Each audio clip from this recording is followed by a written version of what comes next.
dito mga higala sa kuan. Dito sa Albuera, mo ila mga higalang gi-assign sa Osamis, all praises mga higalas Duterte ni Juby Espinido.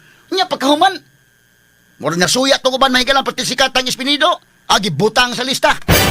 Agi gabaan sa tong nagbutang sa lista na tagak sa helicopter pagkahuman, ha? Ato General Archie Gamboa, kauban niya mga higalang tugan, mga PNP chief sa una, sabay nakaon nila. Nga ila magibutang mga higala si Espinido. Ako nakaingon nga ang war on drugs si Duterte nga mao'y nagkapadaog niya og hangtod karon taas iyang rating. Posible nga sa iyong nahuna nga tinarong dito nga kini mga tao nga tarong mao'y maghari sa katilingban dili ning mga dautan.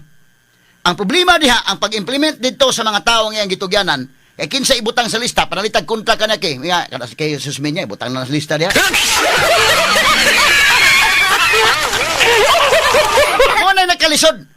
Kay katos barayugang ano nabutang mas lista kung panalitan na patos narkolis kano gitudlo masan Duterte diha sa kwan diha sa PCSO kung kana si Espinido napas ka narkolis kano siya may gipahipi dito may gala sa Albuera nga mo man nakakita gira dito sa Albuera ngano mo man nagipahipi niya sa Misamis nga may nakapuhag sa mga paruhinog kung apil pa na kadugayan nga sikat na kay si Espinido may gala ilan ang gibutang nga naakas lista naluoy itong mga pulis gud pag sir ayon lang apil ito sir gi-apil ka na sa lista sir wa mo padayon sa Espinido ato ipatawag sa scam krami.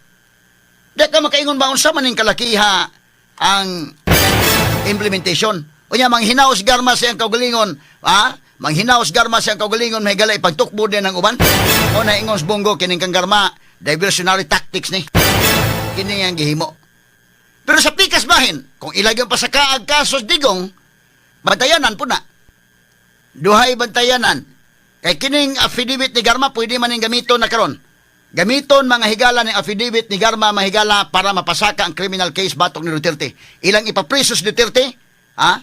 Inigkapriso Duterte duhay may tabo. Dili na. O maprisos Duterte mahigala posible nga mamingaw na wa nay bilwik ang mga Duterte, wa nay baluarte mga Duterte by 2028 mingaw na. Pero pwede sad nga kung ilang ipapriso maluoy ang mga tao mo simpatiya ang mga tao lahi sad ang mahitabo mga sukin ting paminaw. Duha ka senaryo ang mahitabo na may gala. Either may nga dato na preso na, preso.